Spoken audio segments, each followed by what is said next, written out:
मैया कहाँ से आई हो मेरी माँ?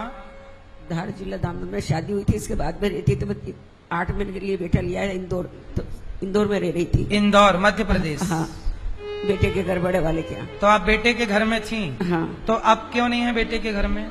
शादी हुई थी 6 दिसंबर को बड़े पोते की और 7 दिसंबर को पोती की। उसके बाद में बोले 15 दिसंबर को बोले मम्मी हम तो जा रहेंगे तीरथ और पोता बहू पोती वहाँ जा रही है हनीमून के लिए। पोता और बहू हनीमून के लिए जा रहे हैं पोता और बेटा बहू तीरथ पे जा रहे हैं। और आपको बोले तुम कैसे करोगे काम, तुम्हें छोटा पोता है ना, छोटा वाले के रह लूंगी। नहीं बोले वो उसके दोस्तों क्या रहेगा, इनका बैंक जाएगा ना, तो बोले नहीं वो तो उसके दोस्त क्या से जाएगा, तुम तुम्हारा इंतजाम कर लो। अच्छा, बेटा बोला कि हम तीरथ जा रहे हैं? बेटा नहीं बोला, बहू बोली। बहू बोली। बेटे ने तो 8 दिन पहले से बोलना ही बंद कर दिया था। बेटे ने बहू आती थी खाना रख जाती थी, मेरा ऊपर कमरा था। तो उनका तीरथ अभी चल ही रहा है कि पूरा हुआ? मेरे को क्या मालूम, मेरे को 2 साल से मुझे 4 साल हो जाएगी, जब तक अभी तक फोन नहीं आया, आज तक फोन नहीं आया मेरे का। तो ऐसा किसने बोला कि आप अपना इंतजाम कर लो? बड़ी बहू। हाँ। तो बेटे ने रोका नहीं बहू को? तो बेटा घर नहीं रहता था, गाड़ी है 2 उसकी, गैस एजेंसी में चलती है प्रीतमपुर फैक्ट्री में, तो बेटा गाड़ियों के साथ जाता था। तो बेटा जब गाड़ी से लौटा होगा, जब आप ना मिली होंगी तो बहू से पूछा ना होगा पत्नी से? मेरे को क्या मालूम, मैं तो आ गई जब उनके। तब बेटे ने कभी आपको खोजने की कोशिश नहीं की? अच्छा, बेटे को पता है कि आप गौरी गोपाल में हो? बात करी थी, मैं आई थी जब बात करवाई थी, तो क्या हमें नहीं मतलब। अच्छा, बेटे ने मना कर दिया? हाँ। और देखो बहू बोल रही है अपनी सास को कि तुम अपना इंतजाम कर लो, मतलब अपने पति पर कब्जा कर लिया, माँ के बेटे पे कब्जा कर लिया और माँ के बेटे पे कब्जा करके बोला कि अब तुम अपना इंतजाम कर लो। ऐसे ही तुम्हारी भी बहू आएगी, वो भी तुम्हारे बेटे पे कब्जा करेगी और कहेगी चलो बुढ़िया करो इंतजाम, निकलो। तब कैसा लगेगा? लेकिन ये कर्म दंड भोगने पड़ते हैं। इन बहुओं को कौन समझाए कि जो आज तुम अपने सास पर अत्याचार कर रही हो बुढ़ापे में, कुछ बहुएं, क्या तुम्हारी बहू तुम्हें छोड़ेगी? क्या समय, क्या ईश्वर छोड़ देगा तुम्हें?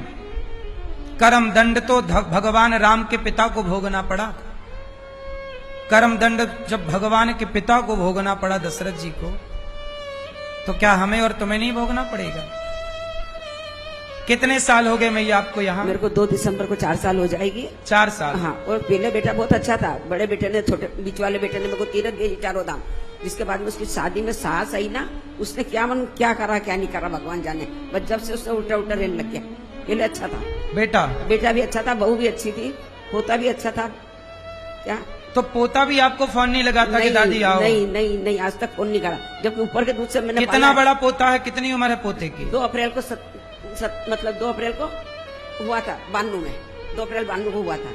अच्छा, 92 का जन्म? हाँ, 92 का, 2 अप्रैल 92 का। छोटा वाला पोता जो बैंक मैनेजर है, उसका 94 का जन्म है, 9 मई 94 का।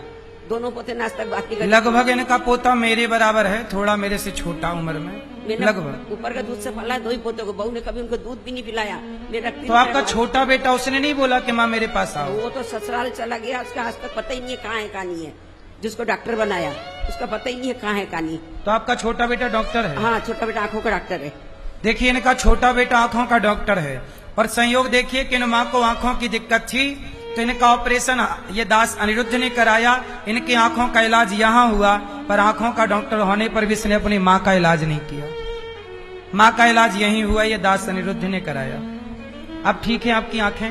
हाँ, ये वाली तो अच्छी, ये जो ये वाली थी ना वो इंदौर हुआ था ऑपरेशन, ये वाली बिगड़ रही है। ये वाली तो अच्छी है, यहाँ वाली अच्छी, जो यहाँ ऑपरेशन है वो अच्छी है। चलो भगवान आपकी आंखें अच्छी रखें। यहाँ आपको कोई रहने के हमने पैसे तो नहीं लिए? पैसे लिए, मैं तो भगवान ऐसा मानती हूँ कि ऐसा दुनिया में कोई बेटा नहीं होगा, पोता नहीं होगा जो आप है। आप तो पूरा भगवान का अवतार है। इतनी माँ को पालना, आज मेरे आंख के आंसू टूटे, ये आंखें तब ममता प्यार दिया है मेरे को। इतनी ममता प्यार नहीं मिली, भले रोटी देते थे, अमृत देना, जूता मारे तो किस काम का। रोटी दे जाती, बहू आ जाती, खाना रख जाती, पोता बहू आती, खाना रख जाती। ना पढ़ पोता हुआ तो मेरे को खबर करी, 24 सितंबर को 3 साल का हो जाएगा पढ़ पोता, मगर मेरे को आज तक खबर नहीं करी। वो तो मेरे बीच वाले बेटे ने बताई मेरे को, बोले मम्मी तुम पूजा मत करना, विक्की क्या लड़का हुआ है, तब मेरे को मालूम पड़ी, मगर मेरे को उन्होंने खबर तक नहीं करी। मतलब बहू के बेटा हुआ तो आपको बताया नहीं? पोता बहू को, पोता बहू को बेटा हुआ आपको नहीं बताया?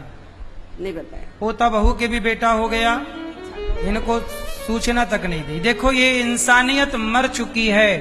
जब इनके अपनों ने इन्हें रोटी देना बंद कर दिया, सहारा देना बंद कर दिया, तब भी ये गौरी गोपाल के दरवाजे ने वृद्ध माओं के लिए खुले हैं। और ये दास अनिरुद्ध कितने साल हो गए मैया आपको यहाँ? 4 साल हो जाएगी 2 दिसंबर को। 4 वर्ष हो जाएंगे मैया को।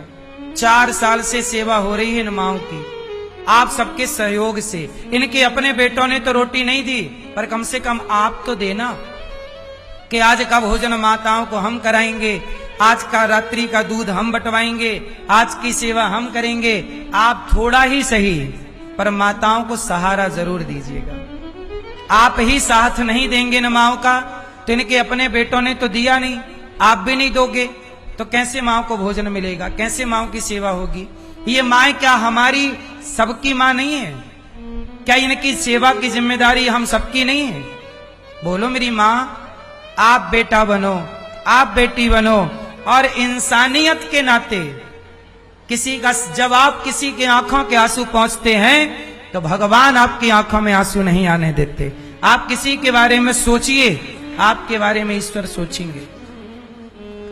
आप में से कुछ दानवीर महापुरुषों ने, मैया आप यहीं रहना मेरी माँ, ये दास सदा आपकी सेवा करेगा। आपको घर की याद तो नहीं आती? मेरे को आंसू तुमने पूछ दिया बेटा, मेरे तो आंसू आते रहते थे, हमेशा रोती रहती थी, पोते की याद आती थी, क्योंकि मैंने ऊपर दूध से पाले, सब कुछ करा, लेकिन उन्होंने माने नहीं। पियर था उज्जैन में, पढ़ी लिखी सब उज्जैन, शादी ब्याह उज्जैन हुई, बच्चे उज्जैन हुए, लेकिन भाई उनने भी नहीं किया कभी कि जी यहाँ के रह जाओ। 3 अच्छा, आपके भाइयों ने भी आपका सपोर्ट नहीं किया? नहीं करे। 3 भाई है। 3 भाई? एक तो चलो लाचार रहेगा, और 2 तो, एक तो जीएम है बैंक ऑफ इंडिया में, क्या उससे 2 करोड़ में शादी करी अभी पोते की, उसके भाई की, मतलब मेरे भतीजे की, 2 करोड़ में 29 नवंबर को मेरे को फोन करा, बोली जीजी आ जाना। मैं क्या, मैं नहीं आ सकती, मेरे पाँव से मैं आ पाई हूँ क्या? तो बोले सबके सामने बताया मत करो कि मैं आश्रम में हूँ, मेरा इतना नाम मत बताया करो कि मैं इस पोस्ट पे हूँ। अच्छा, भाई ने बोला कि सबको मत बताया करो कि मैं तुम्हारी बहन हूँ। देखो, भाई ने बोल दिया कि सबको मत बताओ कि तुम मेरी बहन हो। मतलब एक माँ की सेवा नहीं, एक भाई, चलो बेटों ने नहीं की, चलो। अब देखो, मैं तो इस माँ का रिश्ते में क्या लगता हूं ना, मैं रिश्ते में खून का कोई रिश्ता है मेरे से, ना कोई परिवार का रिश्ता है, केवल इंसानियत के रिश्ते के नाते मैं सेवा कर सकता हूं। तो कहने के अपने भाई नहीं रख सकते थे बहन को? चलो बेटे नालायक निकल गए तो बहन की सेवा कोई तो करे। जब कोई नहीं करता तब ईश्वर ने इन माओं का दुख देखा होगा, और तब मुझे सेवा भगवान ने दी कि बेटा तुम करो। इसलिए आप लोगों से प्रार्थना है कि आप भी इन माओं की सेवा के लिए अपने इन हाथों को जरूर बढ़ाइए।